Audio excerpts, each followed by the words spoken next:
I'm delighted to be up here schmoozing with some wonderful, wonderful people who care about this topic a lot, the spirituality of social change. Now, I said I'm talking of social change. I think a lot of folks find it much more spiritually uplifting and satisfying to do charity work than to do social action and political and public advocacy for structural change. And I'm here to work on that with you, to work on that issue and that problem really with you, to see if we can get to a different place together. I have a feeling that everybody in this room cares a lot about public policy issues. I don't think you even need to nod about that. You wouldn't even be here at this series if you didn't have that proclivity and that point of view. So just really quickly, in as few words as you can say it, I'd just like to ask folks, why do you care? And keep it short. And there's a reason I'm asking you to keep it short besides time. Okay? Why do you care about public policy issues? This is an important question, I think, for us to meditate on. It's a mantra. Why do I care? Whenever you're engaged in social issues, try repeating that to yourself. Why do I care? And seek an answer from yourself that comes in a short sentence. Yes? A short sentence. So that this is a meditation. This is a spiritual practice to engage in the course of political and social advocacy. Why do I care? Where am I in this at the depths of my being? What delivered me to this raucous, rowdy, outrageous, confusing, frustrating, very often, business of public policy change? Why am I here? Why do I care? And being able to ask that question and seek out a short and clear and concise answer, well, maybe it's not short and concise, but that's good to know too, you know? Then you can kind of look deeper within yourself and go, wow, it's complicated. It's kind of a boiling, churning mess in there. So it's an opportunity to get to the root of why you care, to act out of the reason that you care, and to be mindful. So it's a mindfulness practice, right? Be mindful of what it is that motivates you to be involved. This is a very powerful thing. I think the politicians who touch our hearts and inspire us to vote for them and to go with their efforts and follow them where they're leading, these are politicians who are able to answer that question and are not afraid to express the answer to that question in concise, clear terms. Politicians, activists, leaders are the good ones, the ones that stand for what we stand for, but also have the capacity to lead and to inspire, are able to answer that question. They know the answer to that question. They're asking themselves that question. So that is a spiritual discipline to apply in the course of social change work. I wrote a book this past year. I got a book published, a couple of them actually, but I didn't write them all this last year, mind you. I wrote a novel. I have a novel that just came out published called Sojourn, but it took me 8 years to write it. So I just want to be clear. I'm not that prolific. This one is called Hitchhiking to Alaska. It came out last March. And Seattle is actually in this story. Here's how it goes, how we got the title of this book. Some friends of mine, back when I was a young goof in Santa Cruz, California, a bunch of us guys were pals in high school. And then a couple of my pals, we were all about 18, 19, 20 years old. A couple of my buddies decided that they were going to leave Santa Cruz and go to the Great Northwest and be lumberjacks or fisher people or whatever, do something adventurous in the North Country. So they decided to hitchhike to Seattle. And so they went down to the bottom of Highway 17 in Santa Cruz, which is the road north over the hill to San Jose, San Francisco, and points north, stuck out their thumbs, put out a cardboard cardboard sign said, Seattle. Had their thumbs out. Nobody picked them up. And they're waiting and waiting, and they're standing there. This is back when people used to hitchhike. Some of us are old enough to remember those days. Anyway, they're standing there, trying to hitch. Nobody's picking them up. Nothing's happening. Finally, my friend Rock, one of the two guys, he gets a bright idea. He turns the sign around and writes Alaska on it and sticks out. They stick out their thumbs. Right away, somebody picks them up. Alaska. Cool. I'm only going as far as San Francisco. Would that help? And they go, yeah, that would help. And they hop in. And so they made it to Seattle holding up a sign that said Alaska. And I think that is a deep concept.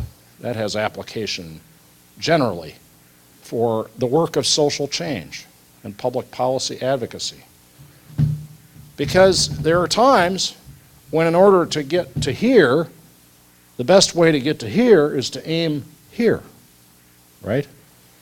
A great example of this would be Mohandas K. Gandhi, right? Gandhi's goal in life was self-realization, okay? He was a spiritually minded person.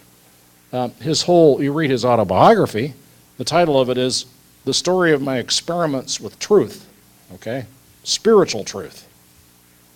And so his goal was God, ultimate reality, whatever word you want to use, self-realization. He was aiming that up there, so to speak.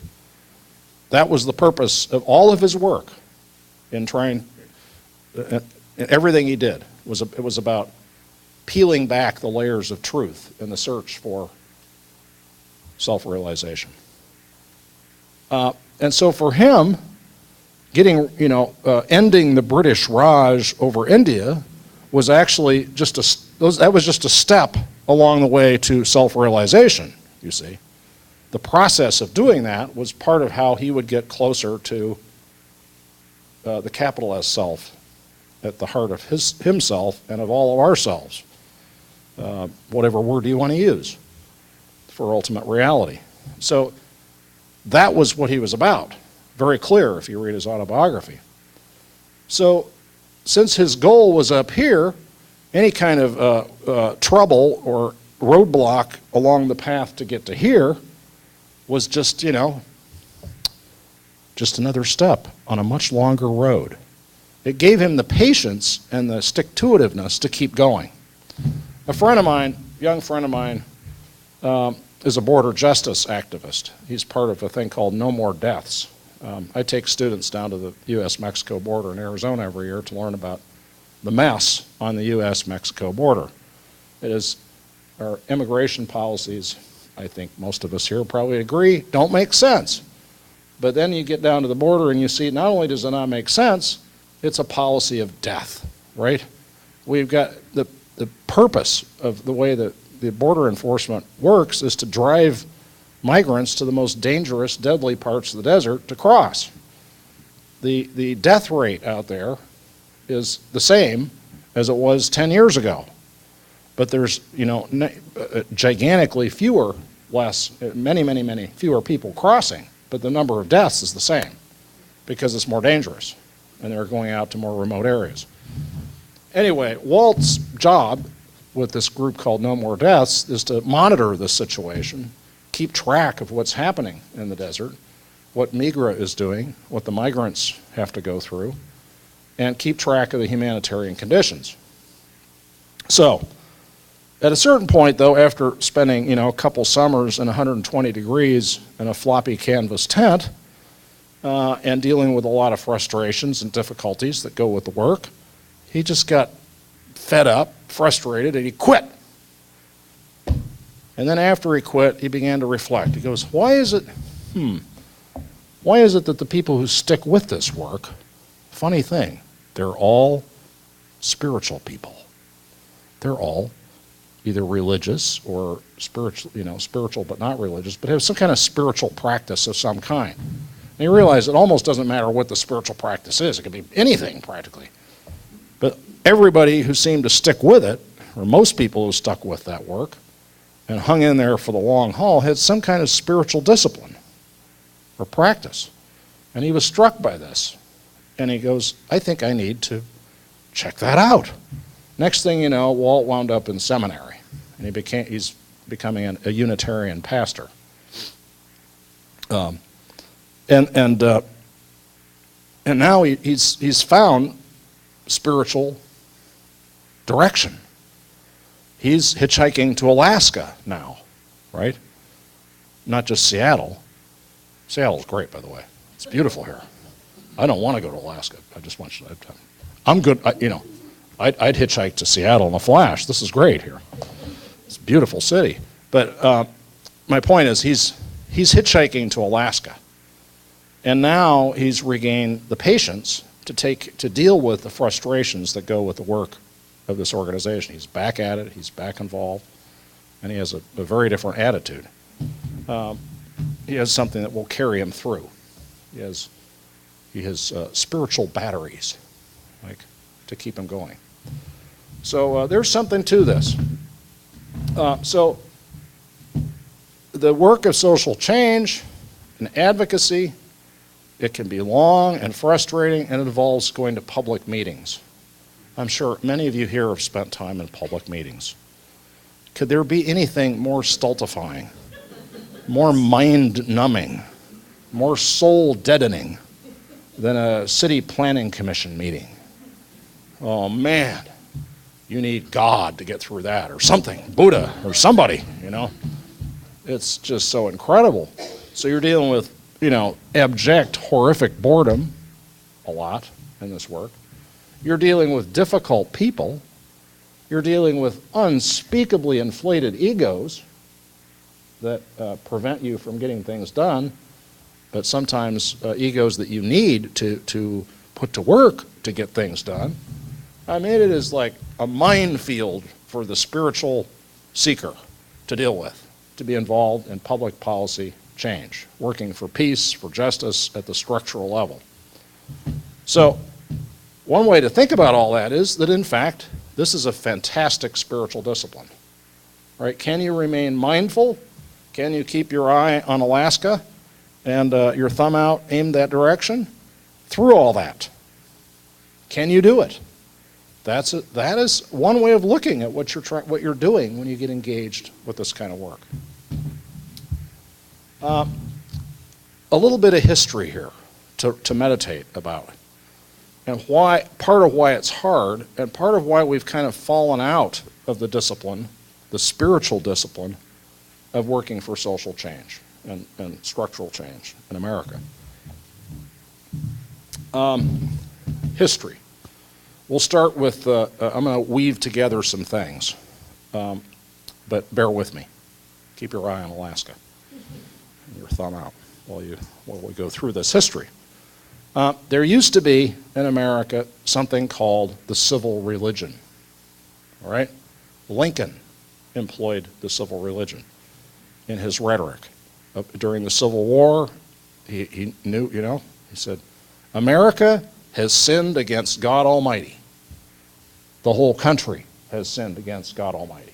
North and South. We have all sinned for being tolerant of or being perpetrators of slavery. America, the whole country, has sinned against God, and the whole country must pay in blood. And that's the Civil War, is America paying in blood for its sin against God. Okay? And the way out of this mess is to obey God and reconcile America and bring the people back together, North and South, as one nation under God. That's the kind of rhetoric that Lincoln used. Now, the thing to remember here is that Lincoln didn't like church, okay? He didn't go to church much. He thought churches were a mess. So he wasn't a particularly religious guy in a formal kind of way. He was also completely disinterested in the weeds of theology, right? You will not find Lincoln, being concerned about whether the rapture of the righteous will happen in a premillennial era or in a postmillennial era. It's not in the literature about Lincoln, right? There's no concern there about the doctrine of the Trinity or the infallibility of the Scripture. It's just like, none of that. Very simple, very simple. God wants justice. Slavery is an injustice. And period. It's simple. But it's beautiful, and it's from the man's heart. This was his religion, his spirituality. Another example, of course, is Martin Luther King, as you brought up. Notice that King talks about the beloved community. He talks constantly about the people, the black people of America, leaving Egypt for the promised land, for freedom, for another life, a different way of life, liberation. So there's this beautiful language, this religious language, this spiritual language, but you will notice there's nothing in there about whether or not Jesus physically rose from the dead, right? There's nothing in there, no doctrine of the transubstantiation of the elements of the Mass, nothing. Totally stays out of the weeds, all right? This was religion and politics in America for a couple hundred years, right? The founding fathers, yes, they were fathers. Deists, totally uninterested in sectarian Christianity, really. Most of them. And so, that was religion and politics. Until the Reagan Revolution. What happens with Reagan is the Republican Party has got this problem, Who wants to go with their program of the elite controlling the country when most people aren't part of the elite? So they figure it out and they decide to go to bed with fundamentalist Christians. Big constituency. And also, of course, there's other factors, but when they went to bed with fundamentalist Christians and hardcore evangelical Christians, when they did that, then they began to use the rhetoric, the religious rhetoric of fundamentalism, right? And suddenly the language of politics for the Republicans is, do you believe every word of the Scripture? Okay? The Bible says this about this, The Bible says homosexuality is an abomination, and on and on and on. So quoting chapter and verse starts happening. Starting to make doctrinal tests for presidential candidates, unheard of before the Reagan Revolution. And so we saw the spectacle in the last couple of election cycles of Republican candidates being grilled about stuff that Eisenhower would have said, don't ask me that question. He would have thrown them out, right? But now that's like standard operating procedure for the Republican Party. What happened there? So the Republicans started using very sectarian religious language. What did the Democrats do? They walked away from religion. They were so horrified by religion and politics as it was being exercised by that side of the equation that they just gave it up. They walked away from religion and politics. Not everybody. There are exceptions. Clinton, a few others sometimes would use the rhetoric of the old civil religion.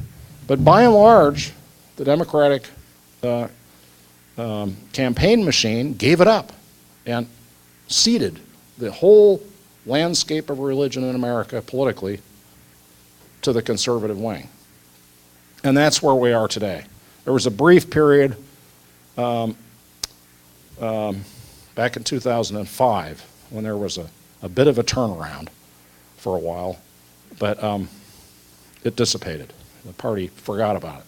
They got some really good operatives in the party who took religion seriously.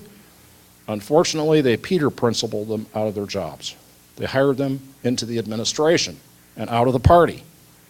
So all those good voices are now getting government paychecks, and they're gone from the movement to inject the civil religion into politics. So that's some background. Another thing happened around the time of the Reagan Revolution, and that is that there was despair about the direction of the country and a concern that all the social progress that had been made in the civil rights era and the war on poverty, that all that would be lost. And At the same time, we had, for a number of reasons, an upsurge of poor people living on the streets around that time, for a bunch of reasons, because of the emptying of the mental health institutions, long story. But suddenly, there was a new class of people that was invented, the homeless. The word homelessness didn't exist in America's vocabulary until about 1981, right at the time Reagan became president. So kind of as a political reaction from the left, people started highlighting the plight of poor people. They started paying attention to poor people again, and they invented this new class of poor people they call the homeless. And then suddenly, the religious people of America rise up. This is terrible, homeless people wandering our streets. We have to have homeless shelters and homeless programs. Anyway, I was one of those people. So I was the chair of the committee that started a program in Palo Alto called the Urban Ministry, Palo Alto, California, by Stanford. I'll tell you, that's a pretty crazy place to run a homeless program. The richest place in America, practically. Wow. Anyway, so I'm very involved in starting programs for homeless people, shelters, drop-in centers, money management, case management, food, shipment, all sorts of stuff. And then later saving Skid Row hotels from being redeveloped. That was a big project I got involved in. So that became my career for about 10 years. What happened is that the energy and the resources and the attention of religious people in America shifted. There used to be some engagement of faith communities in politics. In the war on poverty and in the civil rights movement was a huge factor.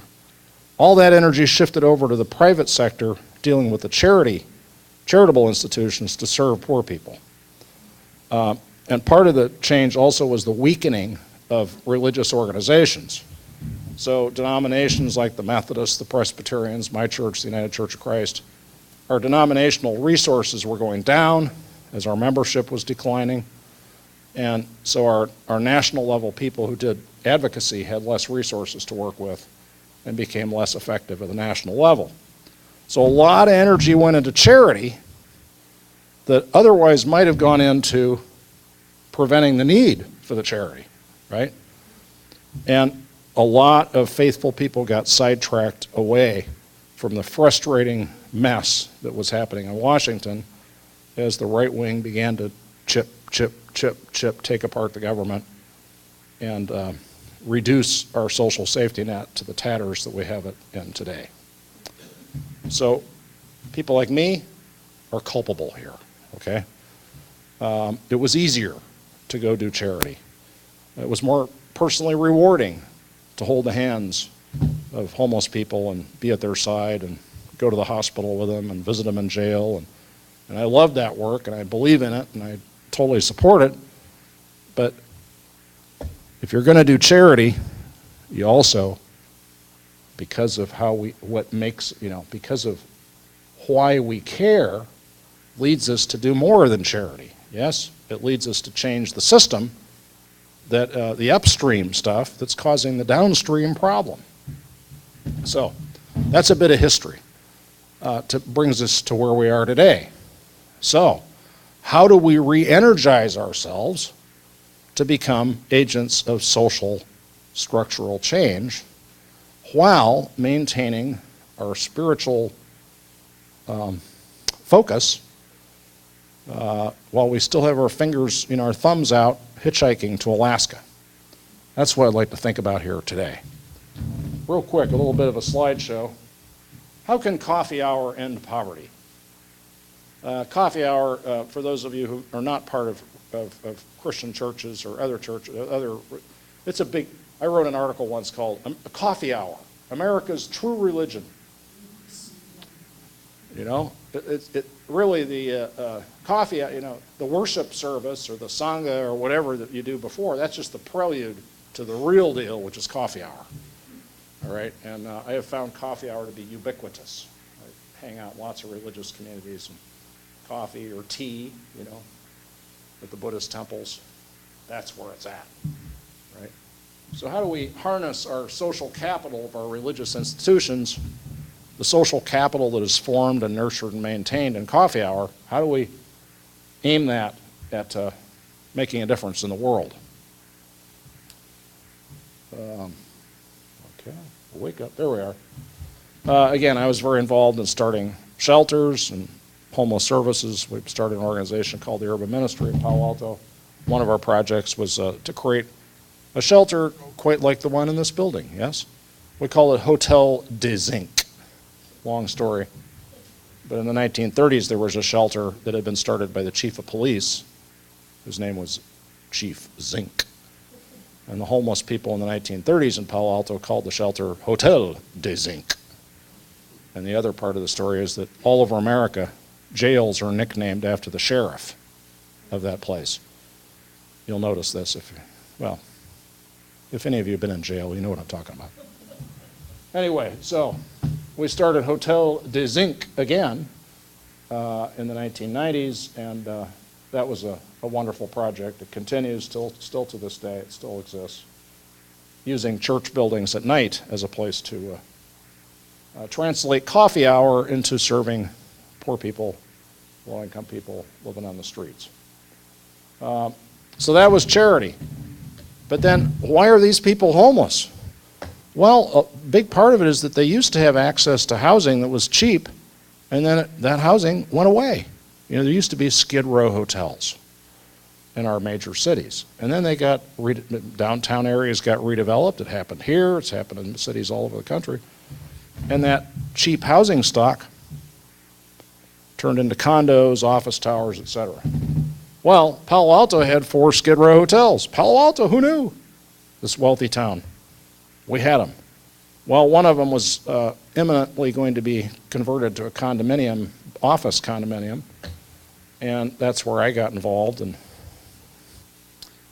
rounded up a bunch of Stanford students to do research to back it up on this topic about the need for these hotels, and then started organizing the hotel residents, and that is me back in the day with my daughter, Liz, in my hands there, organizing hotel tenants to go to the city of Palo Alto to get a change to the city's general plan to identify these hotels, which were paying hotel tax and were considered transient occupancy.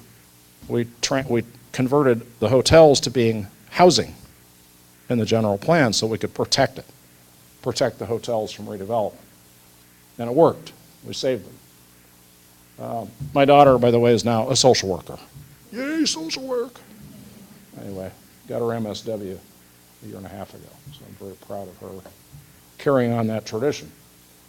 So yeah, it's like, okay, we could just put the Band-Aid on forever, or we could deal with the upstream problem, change public policy, in this case the local level, to prevent people from winding up on the streets because they didn't have any housing.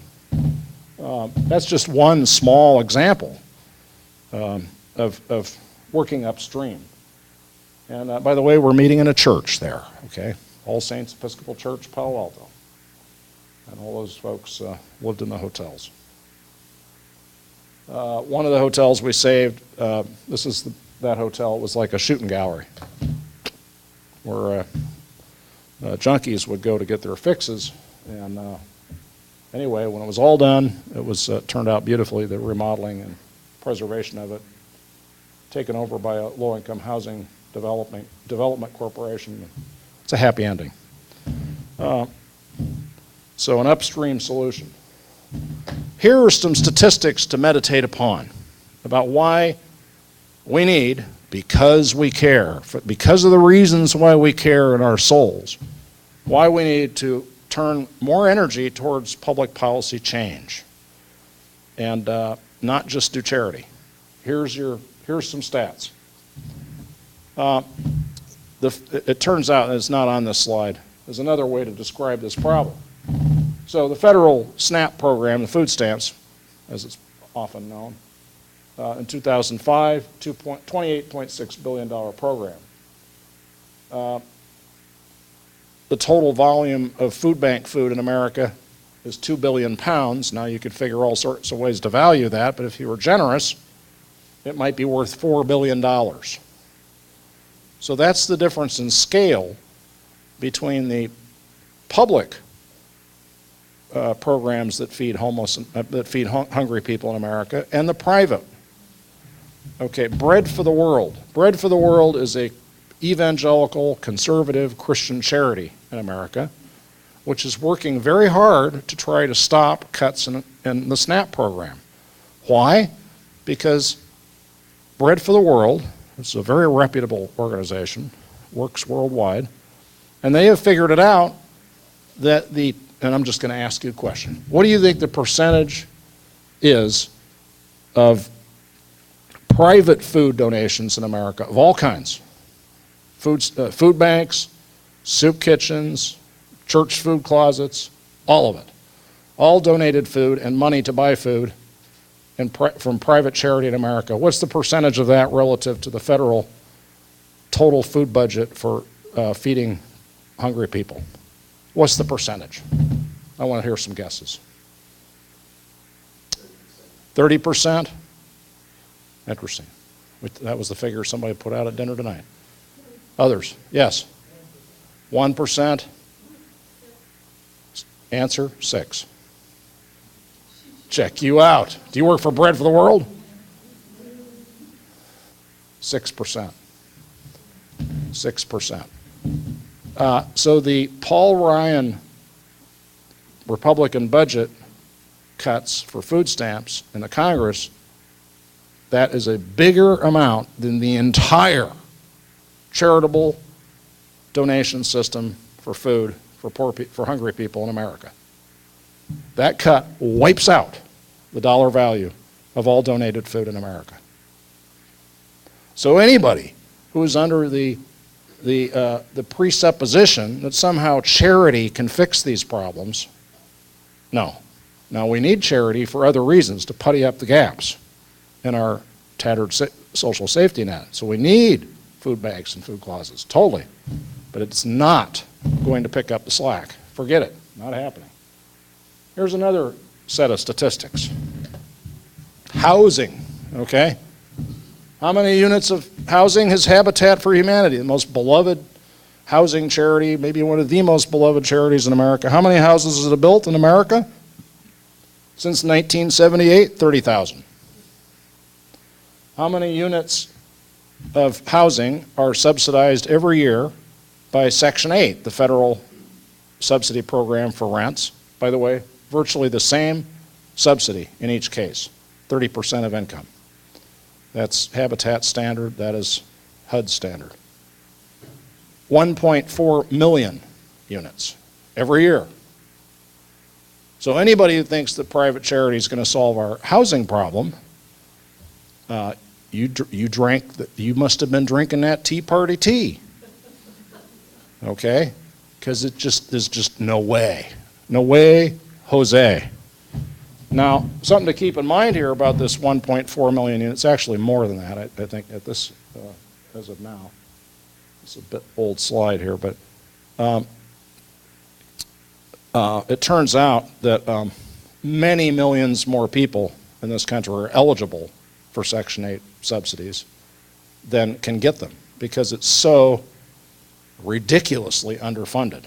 All right, we could have 30 million people, 30 million units covered in terms of the eligibility compared to the availability of the units. There are counties in California that we can't even get on the list. Forget it. You know, it could be 10 years before you could even get on the list at all, and then you'd have to wait after that. So it's a real problem. But the scale gives you a little clue about this issue. So please memorize these statistics and repeat them to your friends and family whenever they suggest that somehow charity can fix these problems. Not happening.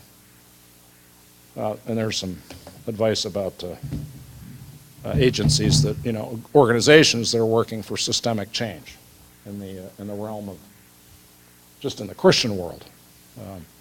There are also beginning to be wonderful organizations that are sponsored by other religious, the Jews, that's old, and the Jewish group's been at advocacy for forever.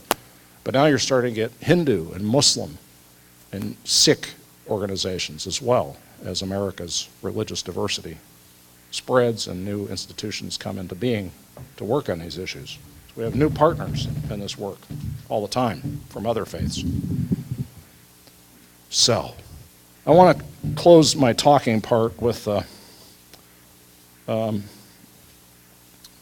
little piece from my book, Hitchhiking to Alaska. And then I'm going to ask a question, and then let's get into, let's say, two groups, this group and this group, to talk in a circle about this question. So this is a chapter from my book, short. Where there is no vision, the people perish. That's in the Bible, yes? Proverbs chapter 29. Where there is no vision, the people perish. Wise words then and still now. So the title of this is A Vision for America. Imagine a nation of free, healthy, happy people living in a democracy and working in a vigorous market economy. Nobody worries about lacking the money for rent or food. People are emboldened to be entrepreneurial because they know that they will not starve or become homeless or lack health insurance if they fail in a business venture. The private sector thrives because the public sector guarantees basic universal protections for people.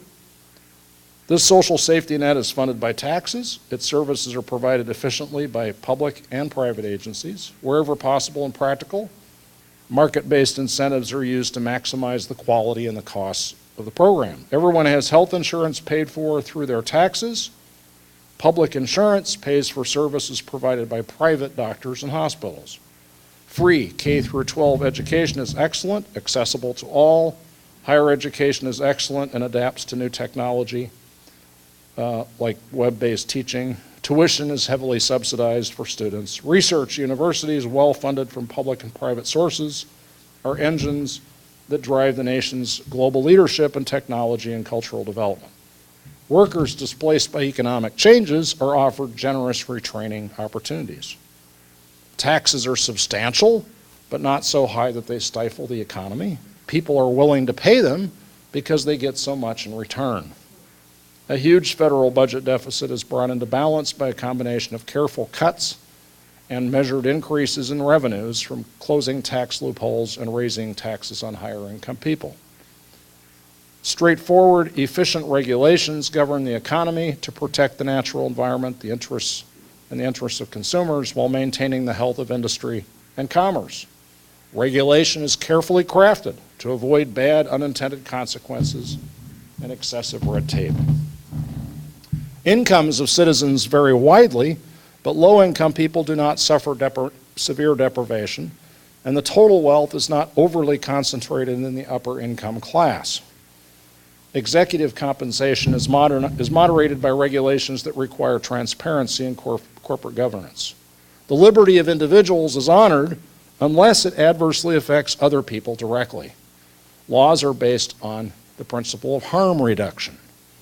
If a ban on a self-destructive personal behavior will not prevent it, or will make the problem worse, then the behavior is not criminalized. Public health service and mass media campaigns are employed instead to reduce the personal and social harm of substance abuse, alcoholism, gun ownership, etc. The number of people incarcerated goes down annually as a result of rehabilitation and educational services inside and outside of jails. Abortion is legal and safe but there are fewer abortions performed each year as a result of universally accessible family planning and excellent public education about sexual health. Religion thrives in the country because the rhetoric of politicians and laws of the government do not officially endorse one particular faith or institution, religious institution over others. A free market of faith keeps religious organizations responsive to the spiritual needs of the people. The system of democracy is reformed to encourage maximum citizen participation through greater representation of all political perspectives and lessened influence of big money interests.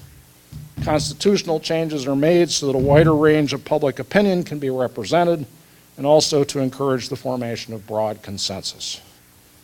It's a vision that builds on America's historic strengths and makes it once again a beacon of hope for all humanity. That's my vision of America. What's yours? So I'd like you to share two things in your groups with each other. And probably not everybody is going to be able to speak, but just get a sampling and a sense of your group. Two questions. Why do you care? What in your soul, your deepest place of who you are, makes you care about these issues? And what's your vision? Because again, without vision, the people perish. So what's your vision for America? Your short version of what this country could be like. Because I think part of spirituality is imagination, right? Spiritual practice activates the moral imagination to imagine how life could be, imagine the impact that public policies or any actions that we take are going to have on other people. Imagine the unintended consequences that could come from a particular action. So spirituality activates our moral imagination to think of what could be and to imagine the impact that what could be would have on people, for good or ill. So what's your vision of America, and why do you care? Let's do it. Here in this country, how do we get to this point? That is a great question. And I think a lot of it has to do with the history of our country. You can read about it in Alexis de Tocqueville, 1830, which is a strange book because it was written in 1830, but it's still true. What this Frenchman wandering America observed about America then, I mean, it could have, there's whole swaths of that book could have been written yesterday. So that's, I mean, you're looking at, a part of what's up here is written into the DNA of our country. It really is. And yet that doesn't mean that it's impossible to turn this around in some profound ways, not at all. Something to remember, and just in terms of like the history I gave you, I started you, at Lincoln, but I left out something, and that is, this is something to remember. Okay, remember the Scopes monkey trial? So that was fundamentalism versus Darwin, teaching Darwin in the schools, right? And who was the great defender of teaching six-day creation in the school? Who was the lawyer who defended the school district for firing the teacher for teaching evolution? William Jennings Bryan. Huh? Yeah, oh yeah, right, the Cross of Gold, right. William Jennings Bryan, who was a fiery orator, magnificent speaker, and a fundamentalist Christian, yes, biblical inerrancy kind of guy, real dogmatic Christian, and a socialist. A socialist. Okay, founder of the Salvation Army, William Booth. Read William Booth's writings, what he had to say about social conditions. So the Salvation Army is the consequence of a Christian response to poverty and inequality and working conditions that were terrible in Europe and in Britain, right? So it's a British thing. And if you read Booth, he says essentially that it's all if we care about the people that we are out to serve, we will change the system so that they're not unemployed and starving and living in terrible conditions. He believed in political structural change. He was not a conservative politically at all, and he cared about those issues, and he advocated for public policy change. Now today you would never know that about the Salvation Army. It's a pretty conservative organization politically, and really has hardly anything to say about social issues at a structural level. So things changed, okay? Fundamentalist Christians in America used to be leftists. We don't remember that. But there's this whole shift that's happened, and it was, a lot of manipulation of people happened over the last 35 years. And you know what? It could go the other way. There's nothing to stop it. There really isn't. Now, how we do things here may still be different, even after we fix our safety net and get universal health care and have decent Social Security for everybody, et cetera. We can do all those things, but we'll do it the American way. It'll be different than Canada's or Britain's or Germany's, but yeah. There's, yeah. Yeah, but the potential for this being different is totally there in this country. I'm an optimist. I really am. I think that this can be turned around. I actually think the conditions are ripe for it to be turned around, and I do believe that religious organizations can be critical in that turnaround. I have faith. I do, in fact. Yeah, and I think that helps. It does. It keeps us optimistic, or at least willing to tolerate the miseries or struggles that we have to go through to make these changes. Other comments, questions? That's a great one. It's like, why are we the way we are? Interesting. It's a history behind that. There's a great book by a guy named Randy Balmer, title of which, can you remember, Rich? Randy Balmer's work on the origin of fundamentalism in America and right-wing politics. He's the guy. Read Balmer's books to understand how we got there, Yes. Yeah, and we just have to remember, evangelical Christians didn't care about abortion at all until what tipped the balance was the Bob Jones University case. That was a case in the 70s, I believe, where the federal government said you can't have federal student aid funds if you don't let black people go to your college. Well, this is a very racist fundamentalist church school, and they were furious that they were being told they couldn't get federal student aid for their school. And the reaction to the Bob Jones decision is what activated the religious right to become political. It was about racism. And what followed from that was picking up on the abortion, the sexual purity thing. Fundamentalists did not care about abortion until the late 60s, into the 70s. They didn't care about it. So people can change. They have changed in the past. They can change again. No reason why we can't turn this around, I believe. Yes, thank you very much. This is a serious problem. I'll give you another illustration of the problem, as I teach public policy at the Graduate School of Social Work at USC. So my job is to turn social workers into activists. Okay? Now, hardly any of these students come to social work school with any intention whatsoever of being activists of any kind. They want to be therapists with individual families and kids and adults and so on. They want to help individuals. So the idea of taking a class about public policy is like, they're kind of not happy about it. So my job is to get them excited about it.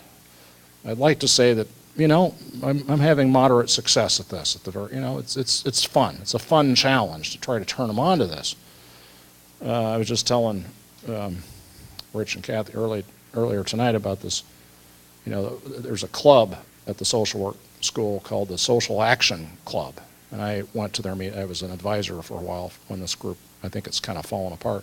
Anyway, they're talking about what they want to do for the year. Well, we're the Social Action Club. Let's go feed the homeless on Skid Row. I go, social action? That's social action? Where I come from, social action is like changing housing policy. Sure, feed the homeless, great. But, what about policy? They're all like, and the silence in the room of all these young adults was deafening. Like, public policy change? That's social action? And I go, yeah, preventing people from winding up on Skid Row. So there's just I think this is also about history.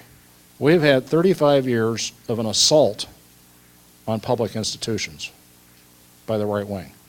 Government is your enemy, said Reagan. Taxes are evil, say the Republican Party, for 35 years.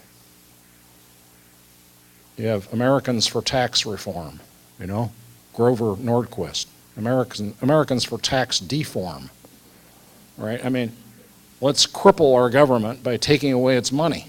He wants to, he said, I want to get government small enough so I can drag it in the bathroom and drown it in the bathtub.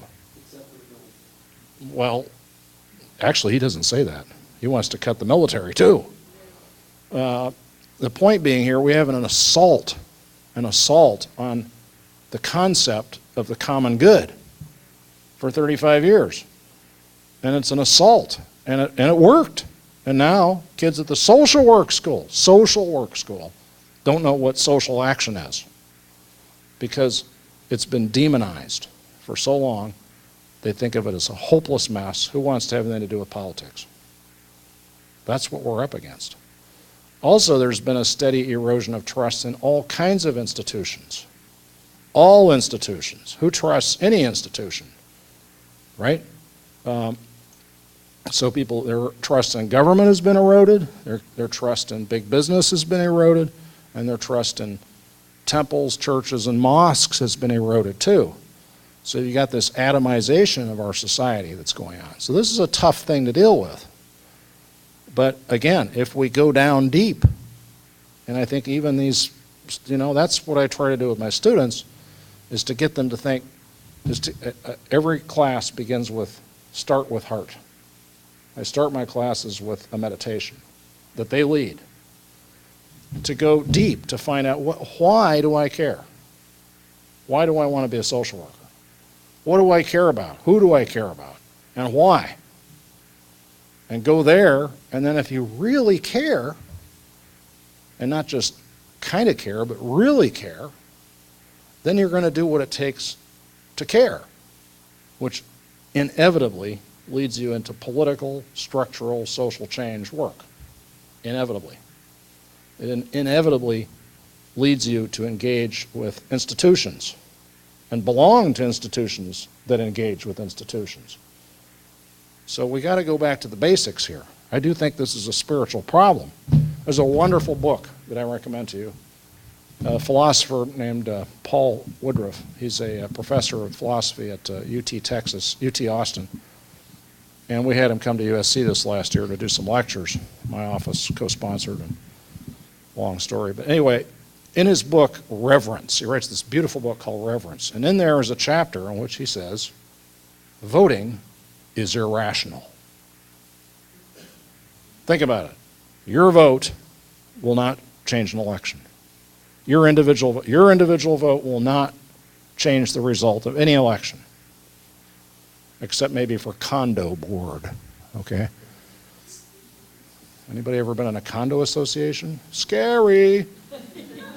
Democracy run amok. But anyway, my point is, we do not vote because it changes anything, says Woodruff.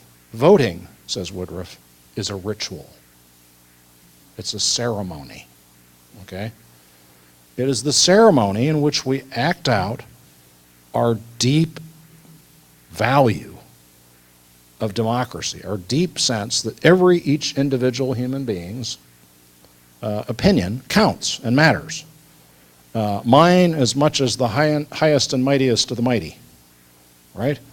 So we have a belief, a conviction, and we act in a ritual to manifest that, just like we do in religion. Voting is religion. It's a religious act, okay? Until we understand that, we're going nowhere with getting people engaged as voters and citizens. It's a ritual. So here's something I would like to spread virally in Seattle. Next time you vote, whether you do it by mail or do it in person, salute your ballot.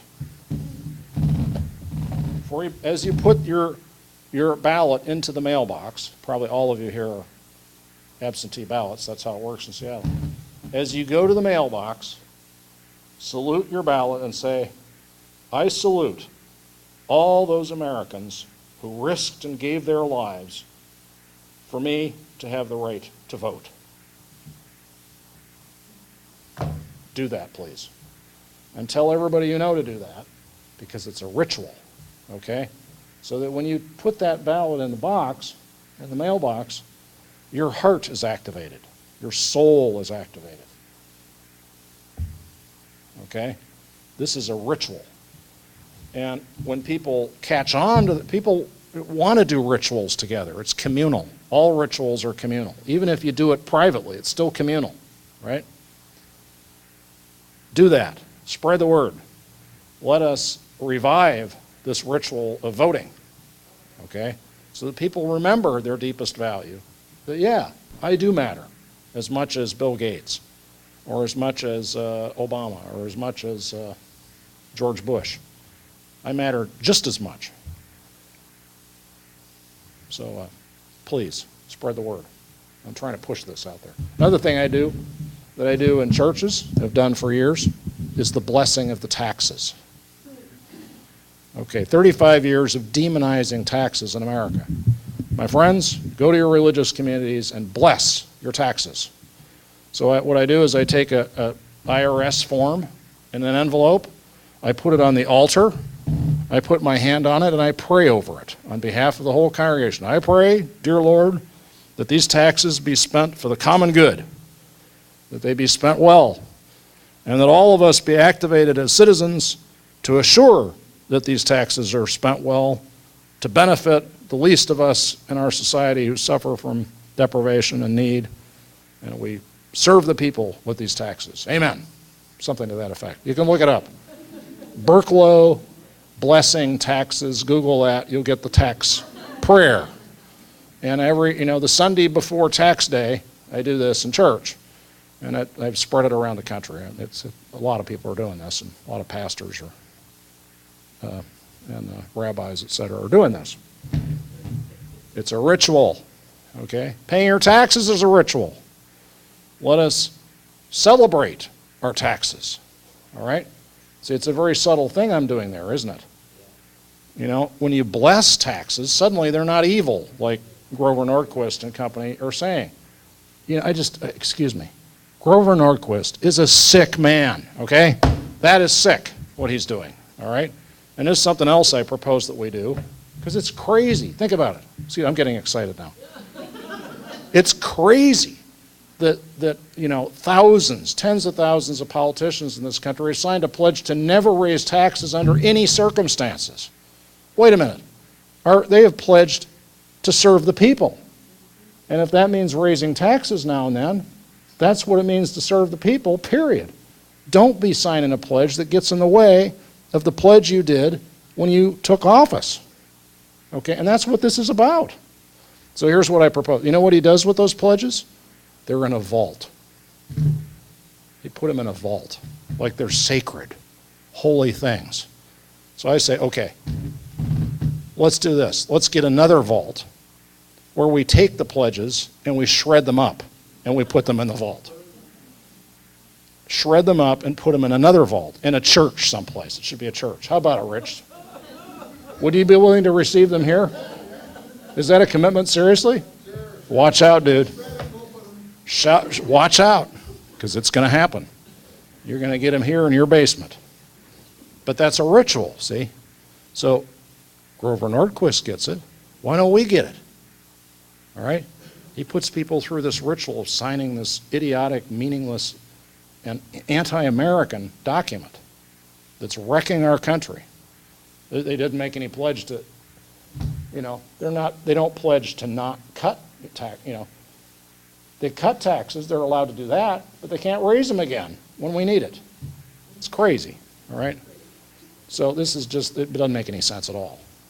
So they'll be coming to the basement at University of Temple Church. Over in here in the archive space. That's it. Okay, we're going to have some fun with this. But you see my point. So we have to think spiritual when we think about politics. People see they're freaked out about politics and religion. It's like, oh no, politics and religion don't mix. Sorry, they've always mixed. How do we mix them is the question, not whether, all right? So we got to really think about this. I know I'm preaching now, and excuse me, I'm supposed to be answering questions, but it just gets me going. Others? Yes, please. we are all one. We are one. John chapter 17 in the Bible. I and them, and they and me, and we and thee, and goo goo gajoob. No. Jesus says, we are all one, that we may be perfectly one. As I and the Father are one, may they and we all be one. My answer is, we are one. Yeah, I and we are one. I'm not divisible from the rest of humanity. There's a great quote that's another one to remember. Nikolai Berdyaev, he was a Russian poet and author in early 20th century. He has this wonderful proverb. He says, the question of bread for myself is a material question. The question of bread for my neighbor is a spiritual question. I'm going to repeat that. The question of bread for myself is a material question. The question of bread for my neighbor is a spiritual question. Whenever you are expressing concern or trying to express concern for your neighbor, for someone else, that is a spiritual thing, because you have to activate your moral, spiritual imagination in order to think of what does it mean to love my neighbor? What does my neighbor need? And to really ask your neighbor what she needs, and to be curious about what your neighbor needs. That is spiritual. That's an out-of-ego experience, right? Spirituality is about out-of-ego experiences. So the question of bread for your neighbor, that's spirituality, period. And until we start thinking of it that way, I think we're going nowhere. You know, it's been said about, I mentioned this to some folks here tonight, one description of the difference between conservatives and liberals in America, progressives, is this. Conservatives say their motivation and their goals in one sentence. One simple, clear, very often very weird sentence. But it's clear and it's short, all right? And liberals respond to that question in 10 pages of 10-point type. Wonkery and details and trivia, weeds, basically. We have to get out of the weeds. We have to go deep to the center of our souls and find the one-liner in there that expresses our souls. Okay? Until we do that, we're nowhere as a progressive movement in America. So it is a spiritual thing, I dare say a religious thing, in order to make a difference. We have to activate our spirituality and express our religion. Again, not with some, a bunch of trivia about doctrine. I mean, save us from that. That does not serve, especially in a multicultural, multi-religious society. But there is a way to do this that activates our souls in the service of these causes. I think I better stop. It's been a joy being with you. You guys got me going. So, thank you. You're awesome. Keep it up.